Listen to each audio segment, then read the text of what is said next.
자, 223번째 이야기를 합니다. 오늘 이야기는 이제 프랑스인 토마라는 작곡가가 셰익스피어가 만든 햄릿의 복수 해법을 프랑스인 방법으로 지금 제시를 한 작품입니다. 햄릿입니다. 토마입니다. 현역 바리톤 중에서는 뭐 최고의 햄릿이라고 이렇게 칭송을 받는 영국의 사이먼 킨리 사이드가 타이틀롤을 맡았고 매트에서 2010년 공연한 작품입니다. 첫 번째 이야기입니다. 자, 앙브루아즈 토마, 이 프랑스 사람입니다. 최근에 제가 이제 프랑스 작곡가의 이제 작품을 여러 차례 소개시켜 드렸는데 파우스트도 있고 베르테르도 있고, 자, 이 프랑스의 이 오페라도 이탈리아 오페라, 독일의 오페라와 함께 3대 오페라 국가라고 이렇게 불러도 되는 거죠. 이탈리아만큼은 아니지만 뭐 많은 작품도 있고 또 나름대로 이 프랑스 오페라가 갖는 굉장히 큰 특징이 있습니다. 프랑스 작품들은 대부분 그 대문호의 문학 작품들을 많이 소재로 한 작품들이 많았습니다. 최근에 제가 소개시켜드린 작품들이 대부분 거기 속하죠. 자, 이 토마도 이 샤를 구노나 이 주일 마시네와 같이 거의 비슷한 그 음악의 길을 걸었습니다. 베를리오즈의 영향을 많이 받았고, 뭐 그런 식으로 해서 이 구노와 이 마스네의 어떤 다리를 잇는 프랑스 오페라의 계보를 잇는 그런 역할을 굉장히 이제 충실하게 하신 분이죠. 이분은 이제 음악가 아버지를 뒀습니다. 파리 음악원에서 수학을 했습니다. 이 구노나 마스네와 거의 비슷한 길을 걸었죠. 거기다가 이제 이 로마 대상을 수상해서 이제 이탈리아 유학을 했습니다. 이 구노와 마찬가지로.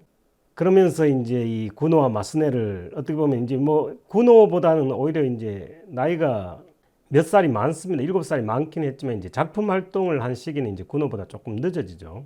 그래서 이제 우리가 구노와 마스네를 잇는 프랑스 오페라 작곡가라고 그렇게 얘기를 하는 겁니다. 베를리오즈 영향을 받았습니다. 베를리오즈는 이제 트로이안이라는 이제 이 그랑 오페라를 만든 그런 프랑스 작곡가죠. 뭐 이분은 그 이 프랑스 오페라에 굉장히 큰 영향을 끼쳤고 실제 프랑스 오페라 작곡가에게도 많은 영향을 끼친 그런 분입니다. 이 베를리오즈라는 분이. 오페라는 실제로 한 15편 정도 작곡을 했는데 실제 지금 우리가 이제 지금까지 공연을 하고 있는 작품들은 거의 토마의 이제 대표작이라고 얘기하는 민용과 햄릿 이 두 작품이 우리한테는 굉장히 친숙합니다. 나머지 작품들은 어떻게 보면 좀 잊혀지고 있는 그런 작품들이죠. 이 토마의 대표작은 이 민홍입니다. 괴테 문학 작품을 오페라화한 작품이죠. 그리고 오늘 제가 소개시켜드린 이제 햄릿도 토마의 대표작 중에 하나가 되겠죠. 자, 이 프랑스 오페라를 제가 잠시 설명을 드리겠습니다. 이 프랑스 오페라는 17세기 1671년에 이제 포모나라는 작품이 이제 프랑스 오페라의 뭐 시작이라고 얘기하지만 거기에 대해서는 약간의 다른 의견도 있습니다. 뭐 이게 완벽한 오페라냐 아니냐 뭐 이런 얘기도 있습니다. 아무튼 이때를 시작으로 이제 프랑스 오페라가 이제 발전을 했고 프랑스 오페라는 이제 이탈리아 오페라와는 약간 이제 다른 그런 부분이 좀 있습니다. 이 그랑 오페라와 이제 오페라 코미크란 형태로 해가지고 실제 대사도 이렇게 뭐 이루어지는 그런 작품들이 초기에 주류를 이루고 있다가 저번에 제가 한번 설명드렸죠. 이 오페라 코미크는 오페라 릴리크와 이제 오페라 부프라는 장르로 다시 나눠지게 된다는. 아무튼 이 프랑스는 프랑스 나름대로의 어떤 특색을 가지고 이제 그렇게 발전을 했죠. 자, 이 포모나 이후에 이제 이 베를리오즈, 다음 이제 샤를 구노, 그 다음에 이제 토마, 그 다음에 이제 자크 오펜바흐는 사실 독일 태생이기 때문에 이제 프랑스인이라고 하기는 좀 그런데 아무튼 이분도 이제 프랑스어 오페라를 주로 만들었기 때문에 넣었습니다. 그 다음에 조르주 비제가 있고 이제 생상스, 삼성과 데릴라, 마스네에서 이제 거의 절정을 이루죠. 그 다음 들리브, 드뷔시 이제 플랑크로 이어지는 이게 이제 프랑스 오페라의 계보입니다. 제가 최근에 이제 이 파우스트라든가 뭐 베르테르 그 이전에 뭐 타이스, 마농, 뭐 카르멘 굉장히 많은 작품들을 그렇게 소개를 해드렸죠. 진주족의 자비 뭐 그렇습니다. 앞으로도 이제 뭐 더 많은 작품들을 소개를 해야겠죠. 아무튼 이 프랑스 오페라는 그 이탈리아 오페라나 독일 오페라와는 달리 또 다른 이제 어떤 이런 맛이 있는 그런 오페라들이라고 정리를 하겠습니다. 자, 여기 보면은 이제 이 프랑스 오페라의 특징 중 하나가 여기 제가 이제 이 빨간 걸로 이제 괄호를 친 미농이라든가 카르멘, 삼손과 데릴라, 베르테르, 신데렐라 이 카르멜 수녀들의 대화 이 작품들의 공통점이 뭔지 혹시 아시겠나요? 이게 이제 여자 주인공이 소프라노가 아닙니다. 메조 소프라노입니다. 미농에서도 그렇고 카르멘에서도 그랬죠. 얼마 전에 제가 소개시켜드린 베르테르에서도 그랬죠. 뭐 이런 식으로 이 프랑스 오페라의 오페라 리리크 쪽은 이제 이 여자 주인공이 소프라노가 아니고 이제 메조 소프라노가 많은 그런 특징이 있습니다. 그렇지만 이제 오늘 제가 소개시켜드린 이 햄릿은 이 소프라노가 등장합니다. 굉장히 고난이도의 소프라노입니다. 콜로라투라를 굉장히 구사를 하는데 오늘 뭐 기대해봐도 좋으실 것 같아요. 굉장히 실력 있는 소프라노가 등장합니다. 자, 이 오페라화된 셰익스피어 작품들을 제가 다시 한번 정리를 해봤습니다. 이 퍼셀의 요정요왕부터 시작해서 뭐 오늘 지금 소개시켜드린 햄릿, 오텔로, 뭐 팔슈타프 이렇게 많은 작품들이 셰익스피어 작품들이 화된 작품이 대충 한 200편 정도 된다니까 뭐 엄청나죠. 그 작품 중에 이제 지금 제가 뭐 대표적으로 많이 알려진 작품들만 이렇게 제가 추린 것만 이게 지금 나타나 있는 겁니다. 그만큼 이제 셰익스피어 작품은 그 작곡가들이 꼭 한번 자기가 이제 오페라화 해야 되겠다는 그런 꿈들을 갖고 있는 그런 상태죠. 이제 특히 베르디가 이제 사실은 셰익스피어를 굉장히 존경했고 또 작품들을 많이 남겼죠. 근데 이 사실 이런 거장의 작품들을 오페라화 하는 데는 굉장한 또 리스크도 있습니다. 부담이 있는 게 지금 보시면 알지만 셰익스피어는 영국 사람이잖아요. 영국 사람인데 여기서 지금 쭉 보시면 대표작들을 보면은 이 브리튼을 제외하고는 영국 사람이 없습니다. 전부 다 이탈리아 사람, 뭐 독일 사람, 뭐 프랑스 사람 이런데 이게 이제 사실 잉글랜드 사람들이 셰익스피어를 얼마나 자랑스럽게 생각합니까? 자기네들 식민지인 인도와도 안 바꾸겠다고 그렇게 한 그런 존경하는 대문호인데 사실 오페라라는 장르가 갖는 굉장히 취약점이 많은 이야기를 전할 수가 없습니다. 노래도 해야 되고 뭐 여러 가지 있기 때문에 그 방대한 어떤 메시지를 오페라 뭐 두세 시간에 이렇게 담아낸다는 것은 거의 불가능하기 때문에요. 굉장히 함축적이고 또 내용을 왜곡시키지 않을 수가 없죠. 그렇게 되면은 뭐 작품성이 아무리 좋고 아무리 재미가 있다 그래도 이 비난이 쏟아질 수밖에 없습니다. 특히 저번에 제가 소개시켰던 파우스트도 그렇고 오늘 제가 소개시켜드린 햄릿도 그렇고 원작에서는 굉장히 많은 변화가 있습니다. 그렇게 되다 보니까 원작을 사랑하는 많은 사람들 입장에서는 뭐 이거는 엄청난 불경이죠. 이 거장에 대한. 이 뭐 셰익스피어 같은 경우에는 잉글랜드 사람들이 특히 이제 반감이 심하죠. 이런 작품들에 대해서. 햄릿도 그 중에 하나입니다. 뭐 마찬가지입니다. 오텔로나 맥베스 같은 그런 작품들도 뭐 좋은 평이 있는 반면에 또 그보다 더 많은 이제 비평도 있죠. 뭐 이런 리스크가 있는 데다가 특히 이제 이 프랑스 작곡가들이 이제 이렇게 많이 셰익스피어에 손을 댔습니다. 뭐 어쨌든 프랑스인 입장에서는 뭐 프랑스 자국 내에서 공연을 하는 거기 때문에 영국의 사람들에 대한 어떤 반감이나 이런 부분에 있어서 약간 이제 비껴날 수가 있는 그런 뭐 특징이 있죠. 그리고 이제 특히 뭐 내가 다시 소개를 시켜드리겠지만 이 특히 셰익스피어의 작품들을 이제 대본을 쓴 사람들, 특히 프랑스어로 대본을 쓴 사람들은 그 질 바르비에라는 사람하고 이제 미셀 카레라는 사람이 주로 많이 썼습니다. 그 작곡가에 상관없이 다시 제가 소개를 시켜드리니까 뒤로 넘기기로 하고 이 베르디 같은 경우도 이제 이 셰익스피어를 뭐 굉장히 존경하고 흠모했기 때문에 많은 작품을 남겼고 또 실제로 뭐 이 오텔로, 맥베스, 팔슈타프 말고도 그 다른 작품도 이제 손을 댔다가 결국 이제 마무리는 못하는 그런 부분이 있습니다. 그게 이제 뭐 그런 리스크라든가 뭐 이 대작의 작품을 가능하면 이제 그 훼손 없이 오페라화 하는 데는 뭐 굉장히 많은 이제 그 고민과 고뇌가 따랐던 그런 부분이 있었던 것 같아요.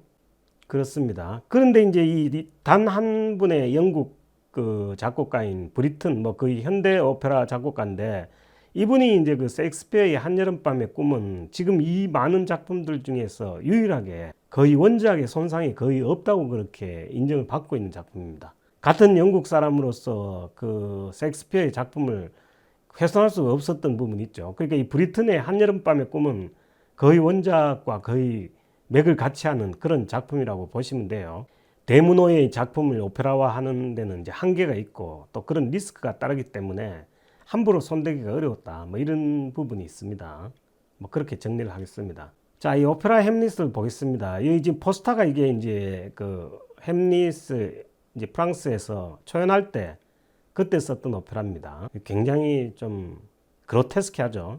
자, 이 오페라는 이제 1868년 파리 오페라 하우스에서 초연했습니다. 이 포스터가 이제 초연할 때 그때 썼던 거고, 오막의 이제 프랑스 오페라죠. 햄릿이라는 그 영국 작품이 이제 프랑스 오페라로 이렇게 이제 초연을 한 겁니다. 오막짜리로. 실제 이제 희곡도 오막입니다. 햄릿 희곡도. 그러니까 오페라 햄릿을 오페라화한 작품, 그러니까 햄릿이라는 작품을 오페라화한 작품 중 거의 대표작이죠. 비교가 불가합니다. 이 토마의 작품이 뭐 단연 탑입니다. 이 작품 말고도 몇 개가 더 있긴 했었어요. 이 아까도 말씀드렸지만 뭐 초연의 흥행은 성공했지만 이 굉장히 많은 비난에 시달립니다. 원작 왜곡이죠. 사실 이 이제 오페라 햄릿을 뭐 앞으로 제가 설명을 해드리겠지만 원작과 꽤 큰 차이가 있습니다. 그게 이제 오페라가 갖는 한계라고 보시면 돼요. 자, 여기서도 이제 데본 줄 바르비에하고 이제 미셸 카레가 나오는데 이 사람 작품은 이제 제가 지금 그동안 꽤 많이 소개를 시켜드렸어요. 거의 그 데무노의 작품을 오페라화 하는데, 특히 프랑스 오페라화 하는 데는 작곡가에 상관없이 이 두 분이 굉장히 많은 이제 그 작품을 남긴 겁니다. 얼마 전에 제가 소개시켰던 이제 구노의 파우스트도 그렇고 로미오와 줄리엣도 이 두 분 대본입니다. 그다음에 이제 토마의 이제 제가 소개할 이제 햄릿과 이제 아직 소개는 안 해드렸지만 민용이라는 작품도 이 두 사람이 대본을 만들었고요. 오펜바흐의 호프만도 이 두 사람이 했죠. 특히 이 사람이 만든 작품들이 원작을 훼손했다는 이제 그런 평가를 굉장히 많이 받고 있는 그런 편인데, 이 파우스트도 뭐 심지어는 이제 뭐 그게 파우스트냐 뭐 이렇게 비난을 했죠. 영국 사람들이 이 파우스트라는 대작을 굉장히 좀 단순화시키고 마르그리타라는 이제 여성의 포인트를 맞춘 그런 상황이라서 뭐 그게 파우스트가 아니고 마르그레타라고 그렇게 비난하는 사람도 많았다는 얘기를 제가 드렸었고요. 로미오와 줄리엣 같은 경우도 그 특히 마지막 부분 같은 경우에는 뭐 사실 원작에서는 있지 않는 두 사람이 이제 살아서 다시 이렇게 이별의 노래를 하는 뭐 그런 부분도 있습니다. 뭐 중간중간 마이너한 부분도 많이 이렇게 바뀌었고요. 오늘 소개시켜드린 이제 햄릿도 이제 원작하고는 이제 상당히 차이가 많은 그런 부분이 있습니다. 그렇지만 이제 이 오페라로서의 이제 특히 이 원작이라는 훼손이라는 부분을 제외하고 오페라로는 부분에서의 어떤 재미나 그런 걸 위해서는 뭐 필요 불가한 그런 부분도 있었다는 생각은 들어요. 자, 여기도 이제 이 오페라 햄릿에 이제 광란의 장면이 나옵니다. 이 오펠리아라는 이제 여자가 슬픔에 겨워서 이제 정신 착란을 일으켜서 하는 광란의 장면이 흡사 이제 그 도니체티의 람메르무의 루치아나 이 청교도 벨리니의 청교도의 그 광란의 장면과 굉장히 비교되면서 보실 수 있을 거예요. 이게 이제 거의 19세기 뭐 중후반 작품이긴 하지만 이탈리아적인 요소도 꽤 많이 이렇게 포함이 돼 있고 음악도 그렇고 아리아도 굉장히 중후하고 멋있습니다. 보시면 아시겠지만. 그리고 실제 이제 그 당시에 그 엄청났다는 그 빅토르 모레르라는 이제 바리톤이 이 작품의 이제 주연으로 이제 그 당시에 공연도 하고 했습니다. 빅토르 모레르 최근에 자주 나오는데 이 빅토르 모레르는 이 팔리아치에서 뭐 제목이 바뀐 그 부분, 그 다음에 또 이 심지어는 베르테르도 이제 빅토르 모레를 위해서 이제 개작을 했다는 그런 얘기도 제가 드린 적 있죠. 여기 이제 그 초연 때 포스터 보면은 이제 이 아버지의 망령, 그 다음에 그 밑에 이 사각 부분은 이제 오피리아가 물속에서 이제 스스로 목숨을 끊는 그런 작품을 아주 섬뜩하고 그로테스크한 그런 형태로 이렇게 오페라를 만들었습니다. 뭐 햄릿의 어떤 스토리를 굉장히 함축적으로 잘 나타낸 것 같아요. 자, 오페라 햄릿이었습니다. 자, 지금 아까 제가 계속 말씀드렸던 이제 원작과 도체 햄릿이라는 셰익스피어 희곡인 원작과 오페라에는 어떤 차이가 있는지 제가 이제 뭐 간단하게 한번 설명을 드려보도록 하겠습니다. 자, 이 토마의 오페라하고 이제 이 셰익스피어 원작인 희곡을 이제 제가 한번 비교해 보겠습니다. 여기 보면 이제 결말 부분은 이제 아주 틀립니다. 결말 부분에서는 왕이 사실 이제 햄릿이 그 궁중에서 이 팬토마임을 통해 가지고 그 왕의 어떤 그 선왕 살해에 대한 어떤 부분에 대해서 이제 햄릿이 스스로 확신을 하고 왕을 엄청나게 모욕을 하죠. 그러고 나서 이제 또 그 뒤에 그 왕비 방에서 이렇게 다투다가 폴로니우스 그러니까 오피리아의 아버지를 실수로 죽이게 됩니다. 그걸로 인해 갖고 사실 왕이 이제 햄릿을 영국으로 이제 유배를 시키죠. 영국으로 일단 보내면서 영국에 도착하면은 바로 죽이라고 부하한테 이렇게 또 지시까지 하는데 어떻게 하다가 이제 다시 살아 돌아오는 그런 상태가 되니까 왕의 입장에서는 이 조카인 햄릿이 눈에 가시 같습니다. 그래가지고 이 아버지 이제 그 폴로니우스가 죽인 원인이 되는 햄릿을 아드님 라이르트를 자극해가지고 이제 이 결투를 하게 만들죠. 그 검에다가 독을 바르고 또 혹시 실패를 했을 때 먹이기 위해 갖고 포도주에다 독을 탑니다. 그렇게 돼가지고 결국 이제 그 검에 찔린 그 햄릿도 죽고 또 그 검에 또 다시 자기도 당해가지고 라이르트도 죽게 되죠. 그리고 그 포도주는 왕비가 잘못 마시고 이제 결국 죽고 또 마지막에 이제 햄릿이 왕을 죽이고 자신도 죽는 하여튼 뭐 출연자 전체가 다 죽는 그런 게 이제 원작의 희곡인데 이 토마 오페라의 이 그 대본을 보면은 이렇습니다.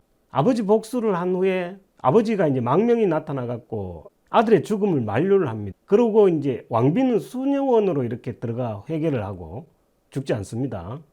왕위를 계승하는 걸로 나오죠. 햄릿이 죽지 않은 상태에서. 이게 오페라의 대본인데 오늘 사실 이 오페라는 제가 보니까 그런 이 억측스러운 원작과는 너무나 동떨어진 이런 이제 그 대본에서 이제 상당히 그 조정을 한 그런 작품입니다. 실제로 아버지 망령이 나와서 죽음을 만류하는 것도 없고 거의 이제 그 햄릿이 마지막에 그 오피리아 옆에서 이렇게 죽는 것처럼 그렇게 보여지고요. 왕비는 뭐 죽었는지 살았는지 언급도 없습니다. 지금 이 오페라에는 왕위를 계승하는 부분은 완전히 생략돼 있어요. 그러니까 오늘 제가 보여드린 작품. 근데 지금 말씀드렸다시피 실제 이제 그 대본에서는 지금 이렇다는 얘기입니다. 왕위를 계승합니다. 햄릿이 살아가지고. 아무튼 결말은 이렇게 큰 차이가 있고요. 그 다음에 폴로니우스라는 이제 오피리아의 아버지는 이 원작에서는 사실 선왕 살해와 관계가 없습니다. 뭐 어떤 증거도 없습니다. 그리고 그런 느낌도 없는데 햄릿이 실수로 이 사람을 죽이게 되죠. 커튼 뒤에 이제 왕비 커튼 뒤에서 이게 왕인 줄 알고 찔렀는데 이 애꿎은 이제 폴로니우스가 죽게 돼서 이제 뭐 오피리아도 이제 뭐 실성을 하고 하는 이런 부분이 생기죠. 근데 이제 오늘 이 오페라에서는 폴로니우스가 선왕 살해를 이 지금 왕과 이제 공모했다는 형태로 지금 나옵니다. 이것도 상당히 원작하고는 그 거리가 있죠. 그리고 또 이 폴로니우스가 이제 원작에서는 죽는데 이 오페라에서는 뭐 죽는다는 언급이 전혀 없습니다. 그다음 오피리아, 폴로니우스의 딸인 오피리아, 햄릿의 이제 약혼녀이기도 한 이 사람은 사실 이 정신 이상이 된 거는 뭐 사랑도 사랑이지만 햄릿은 그 이전부터 벌써 아버지의 죽음에 의심을 갖고 이제 벌써 정신 이상적인 그런 행동을 합니다. 일부러 지금 그 삼촌을 속이기 위해서 그렇게 함으로써 이제 오피리아가 이제 사랑도 잃고 했지만 궁극적으로 이 오피리아가 이제 정신 이상이 되는 것은 아버지의 죽음이 직접적으로 관련이 있죠. 원작에서는 그렇게 비춰지는데 사실 이제 이 오페라에서는 완전히 순전히 햄릿과의 이제 사랑, 햄릿의 변심이 결정적으로 이제 이 정신 착란의 원인으로 그렇게 얘기합니다. 왜 그러냐면 이제 오페라에서는 이제 이 아버지가 죽는다는 그런 설정이 없습니다. 그 결과적으로 봤을 때 그 작품의 핵심 주제라고 우리가 보통 얘기하는 게 이 햄릿은 사실은 이 사랑 이야기는 아니죠. 어떻게 보면 인간 본성의 어떤 인간적인 갈등, 그 다음에 햄릿의 그 우유부단하고 이런 것들이 결국 그 자기가 복수를 해야 되겠다고 마음을 먹으면서도 계속 주저주저 하는 뭐 그런 인간적인 갈등에다가 또 이 인간들이 흔히 맞닥뜨리는 정의와 불이라는 그런 상대적인 실체와 허구, 뭐 이성과 격정, 사랑과 미움이 이렇게 항상 대립하면서 극중 전체로 이제 그 셰익스피어가 만들어주고 싶은 메시지는 결국 인간과 인간 본성의 문제, 그 다음에 또 햄릿이 복수를 위해 갖고 또다시 그 선이 희생되는 뭐 그런 어떤 아이러니를 표현하고자 한 거죠. 오피리아와의 사랑은 사실 그 원작에서의 비중은 뭐 거의 스쳐가는 수준입니다. 그게 햄릿의 주제하고 이 두 사람의 사랑 얘기는 그렇게 큰 비중은 아닌 걸로 그렇게 알고 있는데, 이 오페라에서는 두 사람의 사랑과 두 사람이 이루지 못하는 사랑이 어떻게 보면 그 도니체티의 람메르모의 루치아와 같은 그런 형태로 이 비중으로 다뤄진다는 거죠. 사랑을 했는데 이루어지지 못함으로 해서 이제 여인이 스스로 목숨을 끊고 결국 그게 이제 스토리의 메인 라인이 돼버린 그런 느낌이 있습니다. 물론 이제 오페라의 어떤 재미를 위해서 뭐 굉장히 필수적이죠. 근데 이제 원작이라는 측면에서 이렇게 본다면은 사실 이제 이게 사람들의 비난에 화두에 오를 수 있는 충분한 이제 원인 제공을 하는 겁니다. 그리고 이제 이 오페라에서 햄릿은 우유부단하지 않습니다. 그렇게 꽤 적극적이고 능동적으로 오페라에서는 좀 표현이 되고 있고요. 오피리아하고의 러브라인이 굉장히 주축이 돼 있고, 왜냐면 이게 이제 프리마돈나의 역할이 필요했겠죠. 오페라라는 거는 항상 이 남자 주인공과 여자 주인공과의 어떤 이 갈등, 사랑, 미움, 뭐 죽음, 슬픔 이런 것들이 이제 주제가 되다 보니까 아마 바르비에나 카레가라는 두 대본가가 이전에 선택했듯이 파우스트나 로미오와 줄리엣과 같은 선택을 했듯이, 혹은 그 이탈리아 오페라의 그 람메르모의 루치아나 청교도 같은 그런 작품들을 참고를 했다면 결국 이런 러브 스토리가 뭐 꼭 필요했었던 걸로 그렇게 봐집니다. 오페라의 어떤 흥행 성공을 위해서. 그래서 제가 이제 좀 웃기지만 이 오늘 오페라는 어떻게 보면 뭐 제가 이게 이제 오페라의 작품성이 좋다 나쁘다 이런 걸 떠나서 한마디로 얘기하면 이제 햄릿이, 우리가 그동안 알고 있었던 햄릿이라기보다는 덴마크의 오피리아라는 제목이 훨씬 더 잘 어울리는 그런 작품이라고 이렇게 봐집니다. 그만큼 이제 오피리아의 극중 비중이 굉장히 높습니다. 원작에 비하면은. 자, 이상은 저의 사족이었습니다. 자, 이 캐스팅을 보면 이제 이 사이먼 킨리사이드는 제가 저번에 이제 소개시켜드렸던 모차르트의 돈 조반니의 이제 타이틀롤을 맡았던 영국 사람인데, 참 이 사람이 대단한 사람입니다. 현존하는 현역 이제 바리톤 중에서는 뭐 이 돈 조반니도 마찬가지지만 적어도 이 햄릿이라는 이 역에 있어서는 뭐 거의 원탑에 해당되고, 그 굉장히 지금 이 역에 대한 소화력이 굉장히 훌륭합니다. 그리고 또 하나 뭐 이 마를리의 페테르센, 이분은 제가 뭐 자주 그렇게 접한 그런 성악가는 아닌데 오늘 작품은 뭐 충분히 기대해도 좋을 만큼 이 성악도 대단히 훌륭한 것 같아요. 오피리아 역을 아까 그 두 대본가가 원하는 프랑스인들의 그 어떤 햄릿의 그 사랑 파트너로서의 오피리아 역을 굉장히 훌륭하게 잘 수행합니다. 성악도 굉장히 훌륭합니다. 그리고 이렇게 이제 세 분의 조력작도 뭐 대단히 훌륭한 작품이라고 생각이 됩니다. 자, 이 등장인물을 보면 이렇습니다. 자, 이 이제 거트루드라는 이제 왕비는 선왕, 햄릿 왕, 그러니까 이제 이 햄릿의 지금 아버지죠. 친아버지고 이제 친어머니인데, 이 햄릿은 이제 오펠리아라는 여성과 이제 지금 약혼을 한 상태입니다. 그래서 이제 지금 오펠리아는 이제 궁중에서 함께 이제 기거를 하고 있습니다.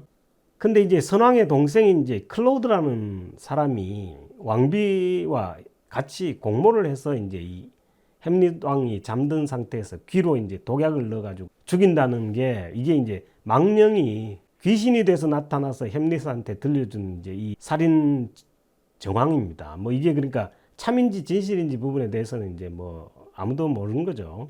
귀신이 나타나서 얘기를 해줬다는데 뭐 거기서 이제 지금 판토마임을 통해 갖고 이제 햄릿은 이제 이 삼촌인 클로드가 자기 아버지를 죽였다고 이제 확신을 하게 됩니다.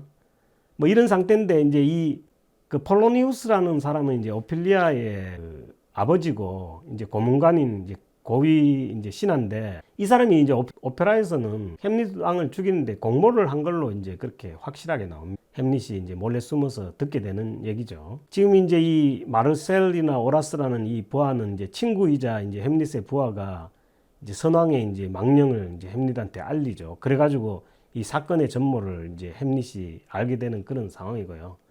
이 폴로니우스는 라이르트라는 이제 아들이 있는데, 처음에는 이제 뭐 출장 비슷한 걸 갔다가 나중에 이제 돌아와서 햄릿으로 인해서 이제 오피리아가 죽게 된다는 그런 이제 상황을 참을 수가 없어서 결국 햄릿과 결투를 벌이다가 이제 사실 죽게 되는 그런 역으로 나옵니다. 결국 뭐 그렇게 되다 보니까 오피리아는 이제 결국 사랑을 잃은 괴로움에 견딜 수가 없기 때문에 정신착란으로 이제 자기 스스로 이제 목숨을 끊게 되고, 라이르트는 햄릿과의 대결에서 이제 죽게 됩니다. 이 클로드는 햄릿이 죽어가면서 이제 결국 죽이는 그런 상황이 되는 거죠. 자, 이 주요 아리아를 보면은 햄릿은 이제 뭐 이런 세 곡의 이제 아리아를 부르고, 오피리아가 이제 두 곡의 아리아, 이 거트루드라는 이제 왕비가 이제 이런 아리아를 부르고, 왕 클로드가 이제 부르는 아리아, 이렇게 이제 주요 배역들은 이제 적어도 한 곡 이상의 아리아를 이렇게 부릅니다. 그리고 이제 멋진 이중창, 오피리아와 햄릿의 이중창, 그 다음에 거트루드와 햄릿의 아주 격정적인 이중창이 있고, 그 다음에 이제 극중극 팬토마임이 이렇게 이어지죠. 뭐 이 중에서 제가 이 정도를 이제 추천합니다. 여기 보면 이제 오피리아의 광란의 장면도 뭐 이 작품에서 이제 빼놓을 수 없는 그런 핵심적인 장면이죠. 자, 이 연출은 지금 이제 모셔라이저라는 남자분, 패트리스 칼이라는 여자분, 이 두 분이 부부입니다. 이 두 분이 항상 같이 이렇게 연출을 합니다. 단독으로는 작품을 거의 안 만든다 그러네요. 1988년 이후인가 그때부터는. 아무튼 이 두 분이 만든 프로덕션입니다. 부부 오페라 연출가입니다. 자, 이 공식 트레일러 영상을 한번 보겠습니다.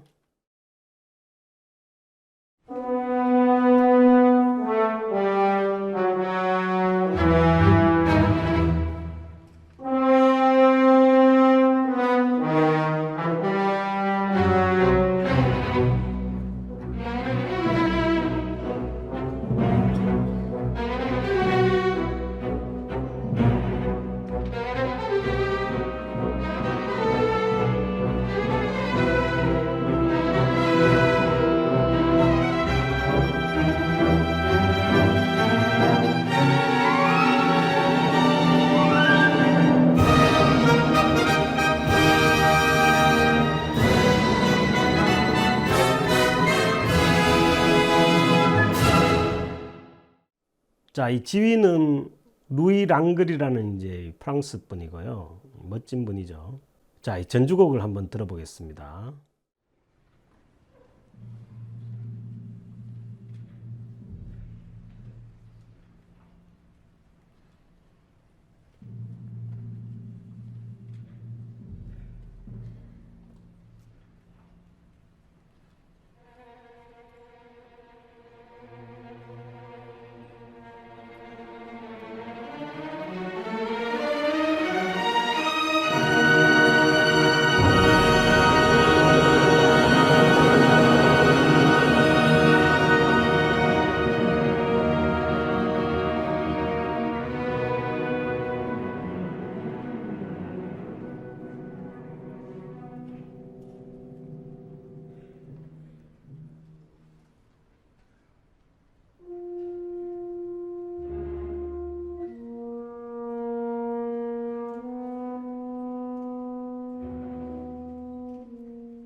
자, 다음 이야기는 이제 1막부터 진행하도록 하겠습니다. 감사합니다.